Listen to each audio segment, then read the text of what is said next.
How is it going, folks? Welcome back to Part 2 Prem and welcome back to Part 2 of Season 13's Transfer Special. We are in the midst of a summer transfer window that so far has been rather patient. Of course, last episode we made a bid for Jan Volsak. I really would like this guy in at centre-back, and alongside him, of course, we have already signed some good young players for the future. Just as a little reminder for those of you that can't remember what happened 24 hours ago, I'll admit it, I can't remember what I had for lunch yesterday, so how am I expecting you to remember all the transfers? First one, Jorge Gutierrez, 20 years old, Uruguayan for the future, snapped up for £2.4 million.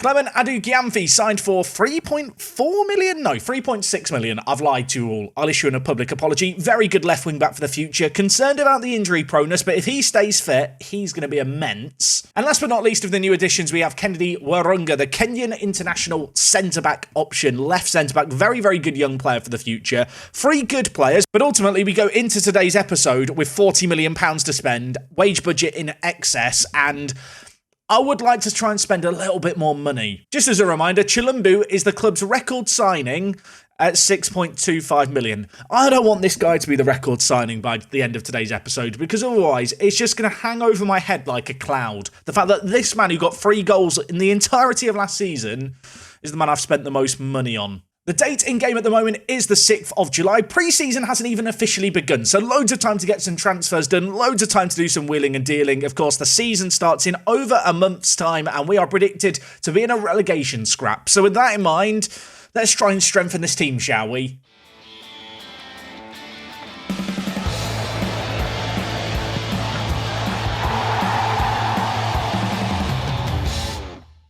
Okay, first things first, got a couple of players in the B team that I do want to get rid of. One of them is Percy Donald. I say the B team, I mean the under-21s. But when you sort by age, there's a few players who aren't under-21 who probably shouldn't be here. The likes of Percy Donald, who we have had a bid on, £150,000. It's not a crazy sum of money. It's a little less than what I was hoping for.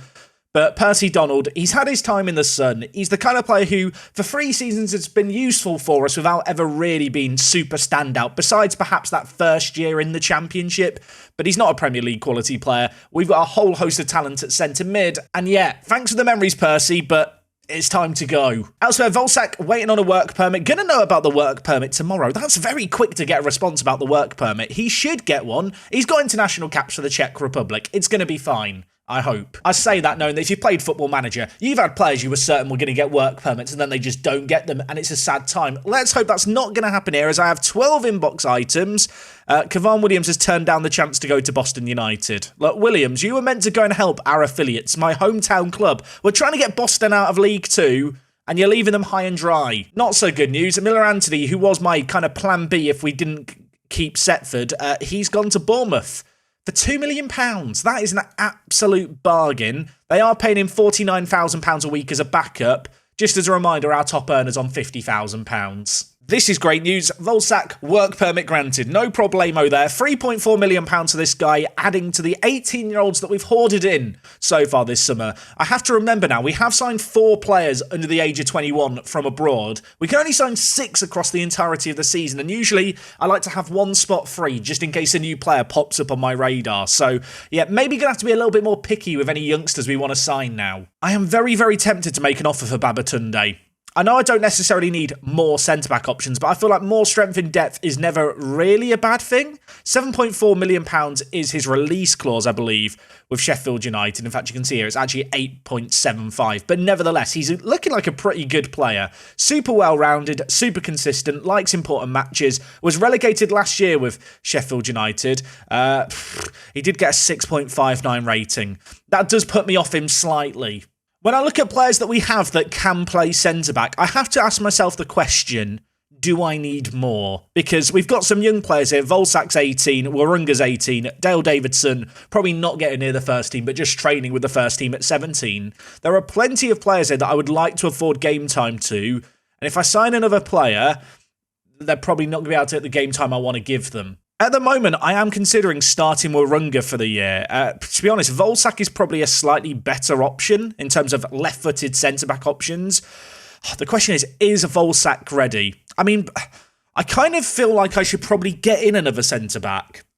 But then there's the voice in the back of my head that says, Jack, you want to develop your own youngsters. You want to give these players game time. We've got enough I think, options that I could rotate things around to eventually get something that I'm happy with. Of course, if none of the youngsters step up, Scott Williams could come in at 28 years old. Didn't exactly have the craziest first Premier League season, but he's reliable enough that I feel like I could use him if needed. I think Volsak probably is a little bit better than Warunga in terms of technicals and mentals, but I do really like Warunga's kind of just physicals. Like, his physicals are amazing. Really good acceleration, really good jumping reach. In a very physical league, Warunga just feels like maybe the better choice, dare I say? I suppose this is a great problem to have. I've got two 18-year-old left-footed centre-backs who I think are going to be fighting it out for a spot.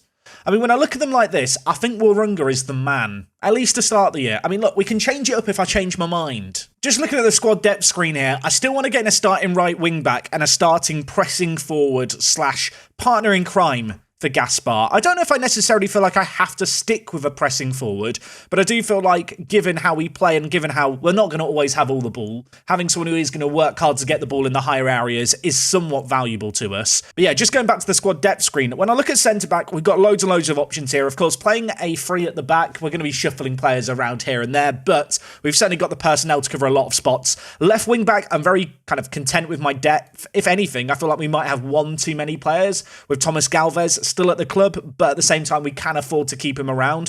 One thing I have got to be a little wary of is we have got a few African players here, and I believe it is going to be AFCON this year. Of course, the African Cup of Nations happens in January time. I don't want to have a load of my fullback options all vanish at once, and given the fact that, of course, we do have Adu Gyamfi and also Warunga, who are left wing-back options, who both could end up at AFCON, have got to be wary. That said, Kenya at the moment are bottom of their group, so maybe that's slightly less of a concern. Also, South Africa, Machete, he could also vanish this year. Besides that, at centre mid, I think we've got 6 really good depth options that we are going to be able to rotate around. Right wing back, look, Gutierrez apparently is a very, very highly rated right wing back by my staff. I'm not quite as high on him as a right wing back option. I think he's a really good versatile plan B. But yeah, not the player I want to be starting this year. So right wing back, I think, is the order of the day alongside that right striking area. But besides those two spots, I look at this team, and given the fact we've not got anyone in on loan, given the fact we've signed a lot of 18-year-olds for the future, but this is kind of a season of setting ourselves up for longer-term success, there's not too many more immediate concerns besides these two positions. There's no area of the pitch where I go, we need more depth. According to my scouts, Luke Volder, I don't know if it's Volder or Wolder. I call him Volder, but he's from Belgium. I don't even think they say it V in Belgium. No one's ever criticised the pronunciation in the comments. Now I'm just having my own self-debate. Apparently he's available for £5.8 to £7.2 million. Now, he's played for us for the last 2 years. He proved his worth last year with 7 assists in 33. I'm always a little bit concerned with his injury proneness and inconsistency.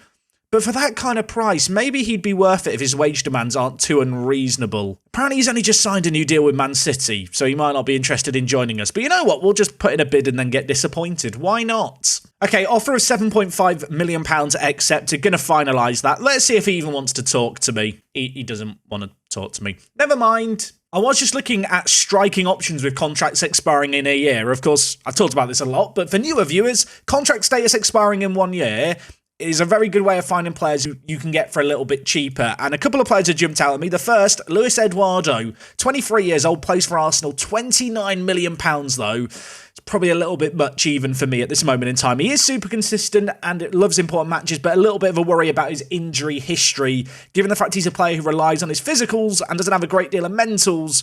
That's a little bit concerning. But the other player who's popped up who I do actually really like the look of is Javier Leon. This guy is more of a centre mid than anything else, and I probably would have to drop the idea of playing with a pressing forward. But as a deep lying forward, this guy could be really, really good. 23 years old, £14 million is the asking price. You can see he's never really played for Newcastle super consistently. He had 1 year where he played 16 games, but could he be a striker? He's more of a centre mid, but could he be a striker? I mean, could he be a shadow striker? I suppose is the other question.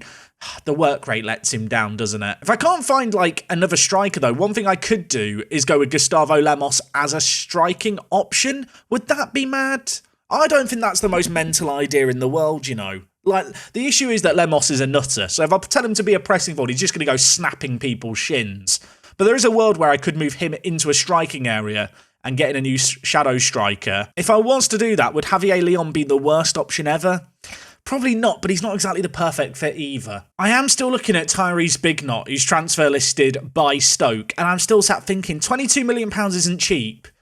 But this guy is really, really good. He's about to turn 19, either-footed, and I'm kind of tempted to see how much he'd want a week if I could get a bid accepted on him. I'm trying to get a bid accepted here where it's a bit more staggered so I don't have to pay £22 million up front. What I will say is Stoke are very, very angry with me for even daring to suggest paying the £22 million over 3 years. As we showed with Gaspar last year though, price isn't really an indicator of quality. You can get Premier League quality players for less than £1 million.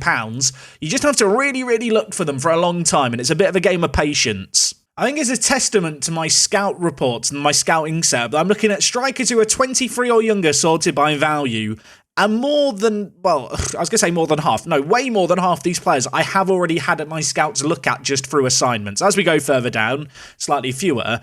But yeah, the scouts are actually doing a pretty good job for me of just going out and kind of finding the players that I might want before I even realise I want them. Our board have blocked the bid for Big No. They've decided that £24 million would be in excess and £21.5 million would be the max that we can afford. His value's 22 million. So my board are basically saying, we don't want you to sign him. This is a first. Okay, I'm gonna talk to the board. Neil, mate, you should reconsider the decision to block it. The price is I can't stress this, Neil. My protest won't change anything. Look, after all I've done for this club, Neil, I'm not gonna threaten to resign. I can't pretend that I'm not disappointed, but I understand. I don't understand. I am disappointed. I've lied to Neil there. I'm pissed off, Neil. I guess we'll try and bid 21.5 million and see if that gets accepted. Well, I've tried to bid it in installments and it's been firmly rejected. Although apparently he has a minimum release clause of 21.5 million. So do I just bid the release clause? Is that why they're blocking it? Because the board know more than me? Am I an idiot? We'll bid his release clause and see if we can get him. I would still rather pay slightly over the release clause and stagger the payments more, but beggars can't be choosers. Also, Samir, with the last name that I can't say, Ibrahim Begovic. That is, I need a nickname. Help. People want to loan this guy. I don't want to loan him out because I want to make him a natural defensive midfielder. Currently training him as a segundo volante just to kind of cover as much of his ability as possible with an extra focus on his quickness. This man is the future of our defensive midfielder position. But if I loan him out, he's not going to really play there. You know, the search for a right wing back isn't going great because I've got in on trial a free agent who has very, very big injury proneness, but is available for free. So maybe could be good. I say that. He's not done very well in the second division of Spain, has he? Anthony Moles. Definitely not said Moles, but Moles. The Mole. He's not very good. He's got 9 vision. He's got good eyesight for a mole, really. Okay, our offer for Big Knot has been accepted. Gonna get rid of this stepping stone shenanigans. Absolutely not. In terms of actual wage demands, they are surprisingly reasonable, but I do hate the fact he's asking for a £57 million release clause. Why are you doing this to me, Tyrese? Okay, I did up the wages just slightly and tweaked the wage after league games to increase the number of games for increases. Tyrese here is the kind of player who, if I am going to sign for £21 million, I probably want to be starting him regularly. And also, as soon as I can, offer him a new contract, try and get rid of the release clauses, I think. Obviously, that's something that we did a lot last year with players. Probably going to have to try it again with him. If I decide to sign him for £21.5 million. That is a lot of money, isn't it? The more I think about it, the more mental that is. Is spending half my transfer budget on an 18-year-old either-footed striker who likes overhead kicks worth it? Probably. Sounds fun, doesn't it, when you phrase it like that? Okay, some really good news here, actually. Hunter has signed a new deal, got rid of his release clause. He has had to get a little bit of a wage rise, but to be honest, as a Premier League club, £25,000 for one of our better backup players is not too shabby. He's just broken into the Scottish national team setup, given the fact he had a release clause of £11 million, and that was just a regular minimum release clause. I was somewhat desperate to get rid of that, and, well, we've managed to get rid of it. I feel like in terms of Guernsey, £25,000 a week for a backup right wing-back, you'd look at that and go, that's a little on the high side. But actually, when you look at the wages we're spending, it's probably in line, or maybe slightly above, where he should be. But as we renew some more of these player contracts, he is probably going to be around the right area for our team. Ultimately, we're a Premier League club. Our backup players for a Premier League club, I mean, for £25,000 a week, that's a good wage. in terms for us. I mean, it's a great wage for them as a human being, but for us as a club, I can't be mad about it, basically. I mean, if I just flick through the other Premier League teams here and you stare at the wage column, you're going to see what I mean about the fact that £25,000 for a backup player, in Premier League terms, I can't really be upset about it. It's more than reasonable. These wages, by the way, I'm realising how much less than everyone else we're spending on our players. Look at Tottenham. This is Tottenham with this many players on over £100,000 a week. Football is mad. In my search for a right-back, I have come across Barry de Jong here, who plays for Manchester United. He's 23 years old. He's not a bad right-wing back, but 13.5 million? I mean, that feels extreme as a fee. He barely did it in the Championship last year with Sunderland. On paper, he looks solid. He is either-footed, but I don't like him enough. I don't know if this is a testament to Adu Gyamfi, but Adu Gyamfi we signed for £3.6 million. If we compare the two of them, you can see why for a player who's 5 years older, I might not want to spend 4 times more money. Okay, July 10th in game, pre-season is now officially beginning. Welcome back everyone, let's give our all to avoid relegation. We're all ready to get to work and we're confident to achieve our goals, says Luis Tejera, whilst expressionless. He really is a robot who was just built to jump. Having clicked all the stuff that players want to hear, everyone's encouraged. I suppose that's something. I have got the England under-21 squad scouted, and Patrick Adebayo here looks amazing. £10 to £12 million for him, 20 years old, plays for Man City. That in itself is kind of the issue, because I've been told that even if I got a bid accepted for him, which, I mean, looking at this would be not an unreasonable price to pay for the best player in England's under-21 setup, apparently he doesn't want to join me. Or at least that's what his agent said. I'm going to put in a bid and see what he says. I'm setting myself up for disappointment. There you go. Still can't attract Man City's best young players permanently. I mean, that's not entirely surprising, but it is disappointing. McKillop, I'm going to put my arm around your son. Can you have a word with him? I'll speak to him and see if he's interested. Apparently, he would choose a club based on merits rather than existing relationships. Has anyone ever had a player actually convince another player to join the team? Don't think it's ever worked for me in 10 years that I've been playing Football Manager on YouTube. Last episode, I talked about the possibility of selling Felipe. I'm actually not sure if it made it to the final cut of the video, because I was offering him out and no one made bids. Well, I've continued to offer him out because we signed him for 94k, and I just don't think he's ever really going to be great in any one position. He's one of those players who has kind of ability just all over the place, and it means he isn't really well suited to anything. We have had some offers made for him. The Trabzonspor one is not a bad offer, but this Besiktas offer is that little bit better. £8 million up front. They do want us to pay some of his wages for the remainder of the duration of his contract that he's at the club, which is not an insignificant sum of money, but I mean, it's £2,000. 30% of any profit is nice too. There's also a few instalmenty bits as well, but ultimately, I think I'm going to accept that. It's a guaranteed £8 million for a player we signed for less than £100,000 a year ago. I feel like I'd be mad not to take it. And also, that £8 million might be the thing that swings me and convinces me that I should be signing Tyrese. Although for now, I am just going to hit the delay button and kick the can down the road because I'm scared to make a decision or any kind of commitment right now. I am beginning to question, if I sign Tyrese, do I start him at striker for the year? Do I just give him some time to shine? He could play alongside Gaspar. If he doesn't perform, we've got other striking options we could bring back into the team. It would mean that I'm not signing that immediate starting striker that I kind of wanted to get, but it fits the long-term philosophy. And also, the more I've looked at striking options, there just doesn't really seem to be that many out there. I had got to remember, despite the fact I've got a load of Uruguayan players, I did tell Jorge Gutierrez I was going to sign another Uruguayan player. I need to find someone. This is one of the more niche searches I've ever done in Football Manager. I was looking for a cheap Uruguayan player to sign. There are options. We could sign another Jorge, but he's another right wing back, and he's not good enough to start. He's not the right pick. This guy, Federico Otegui, though, is interesting. 26 years old. Doesn't look like a terrible goalkeeper. His wages are really low. I mean, if he was happy to come in and compete with Jeff Pell for kind of the backup goalkeeping position, I could do worse. I mean, he's only valued at £75,000. I could literally sign him, and then if I decide I don't like him, sell him 6 months later. Let's see how much he wants a week in wages. He wants me to make the promise to him to bring in a suitable player to help him settle. Is this just going to turn into like a chain of events? There was like a kid's book I used to read when I was younger. It was about a woman who swallowed a fly. So then she swallowed a cat to get the fly, then a dog to get the... Does this ring any better? It's like a nursery rhyme for kids. Basically, this woman swallows a load of animals to deal with the next animal problem. And I kind of feel like that's what I'm doing, but with Uruguayan regens. He has locked in the thing to bring in a suitable player to help him settle. I mean, this whole thing is a monumental waste of time. I mean, worst case scenario, Gutierrez cries a load, but that's okay. He's on a 4-year contract. He'll have to get over it because I won't be selling him. I am beginning to come to the conclusion that good right wing-backs just don't exist. They're just an endangered species in this universe. It's why all the centre mids last episode were being trained to play wing-back, I think.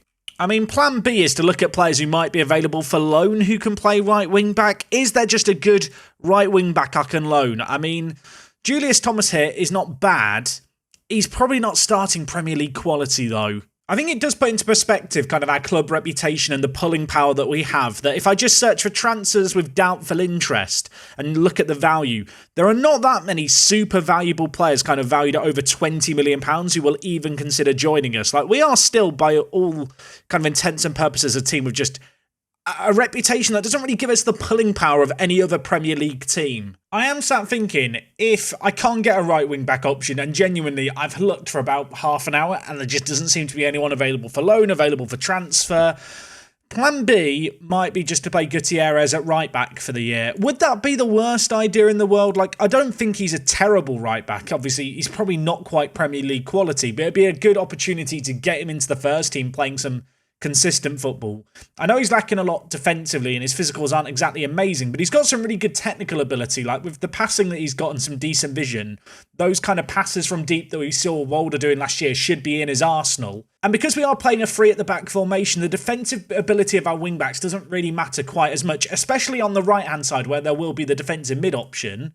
The other idea, I suppose, would be to play Machete at right wing-back, which I'm a little more lukewarm to. Or failing that, we play Ryan Hunter there. I mean, we have got 3 competent options.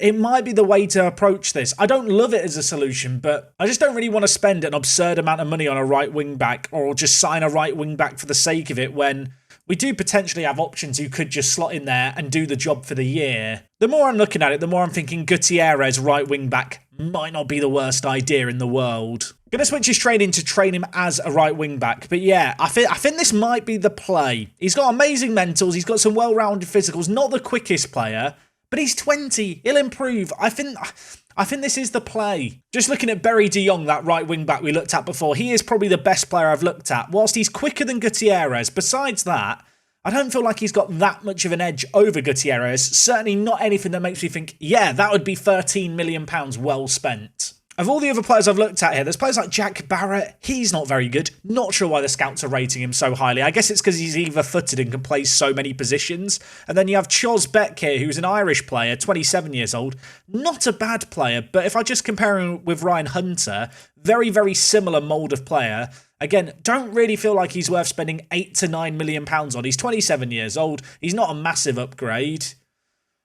I think I've just talked myself into it. Gutierrez is the player at right wing back. Eagle-eyed viewers who are wondering, Jack, why is Mikel Folentan unhappy at the club? I'll tell you why. He's a little look, I offered him out just to see if anyone was interested. I'm not entirely sure he's worth £40,000 a week, and, well, in offering him out, I made him unhappy. I only offered him out once. Most players have thicker skin than that, but not Mikel. He just loves to cry.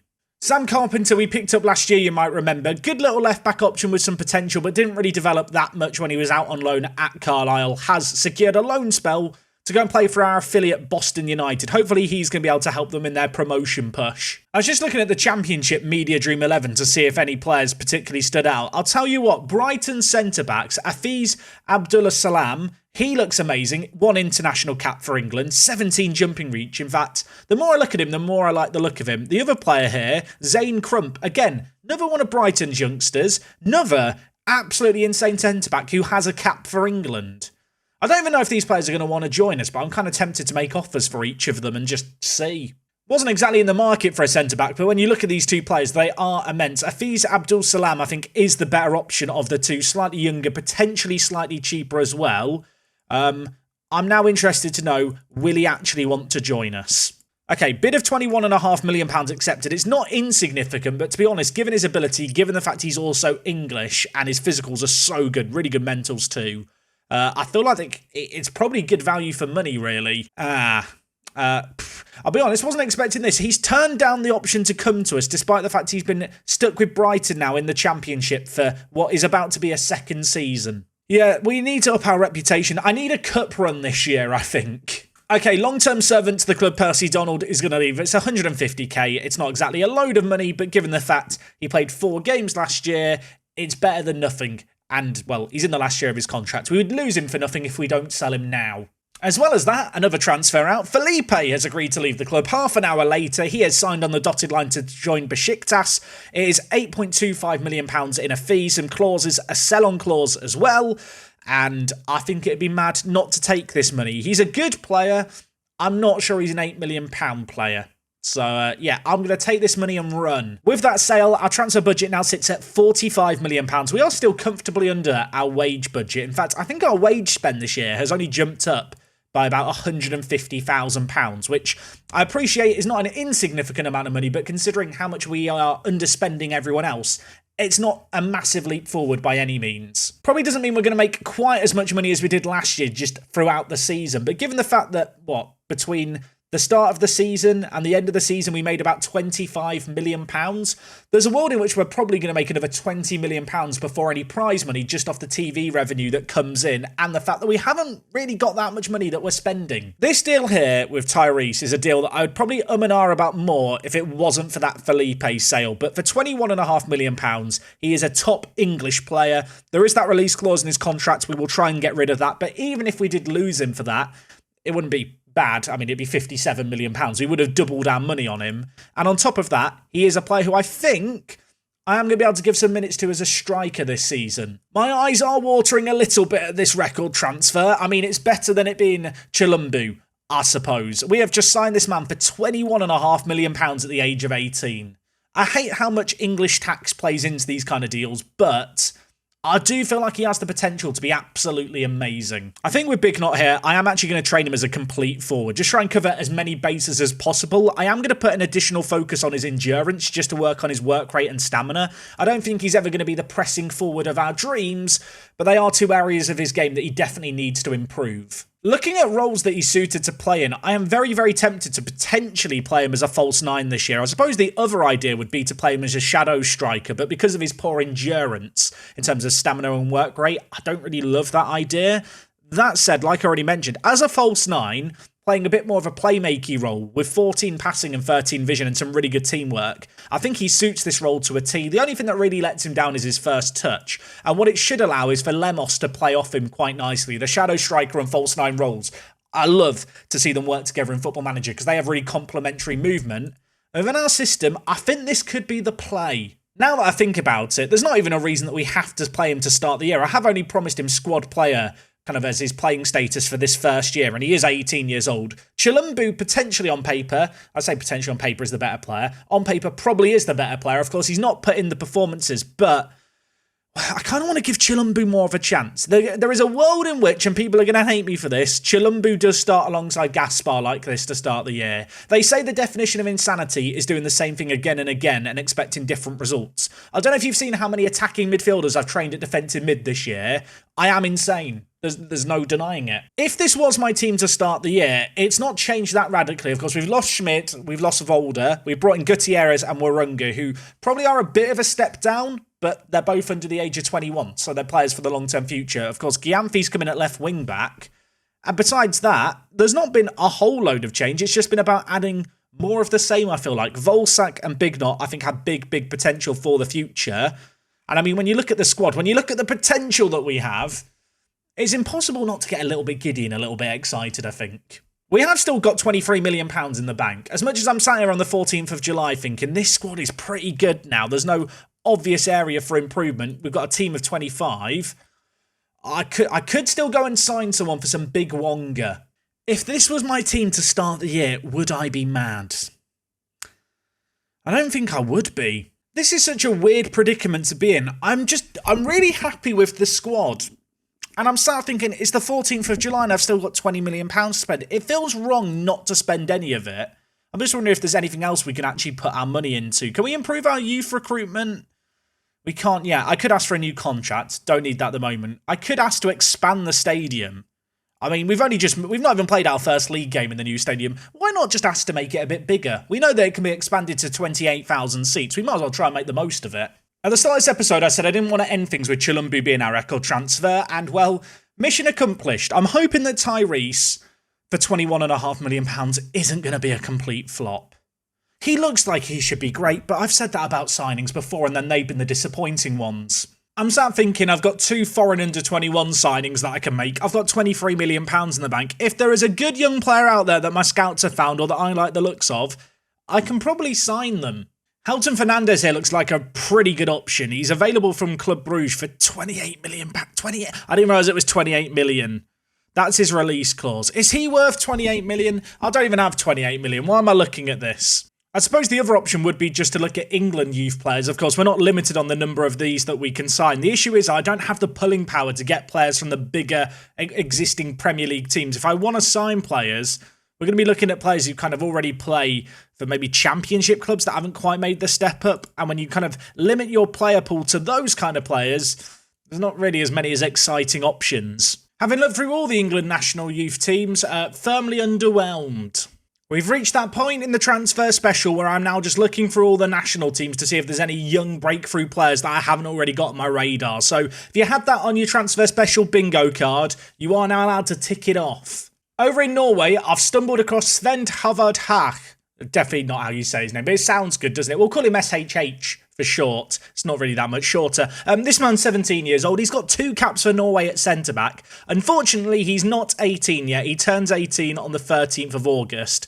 That, without context, is mental. But I'm going to set a reminder for his birthday so that I can make an offer for him in August, because I actually think he looks really, really good, potentially. Note title, Sven's birthday.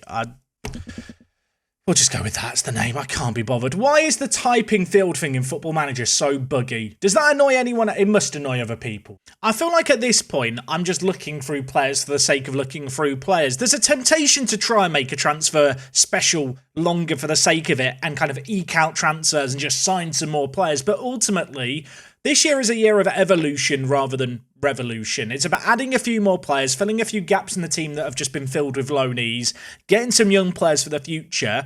And I feel like we've signed 5, I think, first-team players now, all under the age of 20. I want to say, are they all under the age of 20? I think they are, who are realistically going to be here for the long haul and players who I think we can really grow around. That's not to say that between now and next episode, I won't have spent £23 million. All I'll say is if I've spent it, it was either an amazing player came up or I got bored during the kind of month that's left of pre-season and just spent it for the sake of it. I'd be very interested to know, if this is my team going into the season, what do you rate to the transfer business? How do you think we're going to get on? I think being a little bit realistic, I can't expect to finish higher than 12th this year. I think 12th was a bit of an overperformance anyway with our current squad. I feel like we've now got a team that should hopefully, based off last year at least, be well equipped to maintain its Premier League status for another year. Hopefully build up the reputation this year a little bit more. I would love to go on a cup run. And with a bit more depth now, I want to believe that might well be possible. If you have enjoyed today's episode, do make sure to drop a like on it. It really does help out the series. I can't emphasize it enough. When people interact with the video with comments or likes, it just pushes it to other people's homepages more and more. And in an age where only about 20% of you use your subscription screen, that is actually pretty vital. Next episode, we are going to be back for the start of the season. Tottenham at home in our brand spanking new stadium to look forward to. I hope you guys are excited. Until then, take it easy. Let me know what you thought of my transfer business down in the comments. We are back on Monday to kick off season number 13. It's unlucky for some. Hopefully it's not going to be unlucky for us. I'll see you then.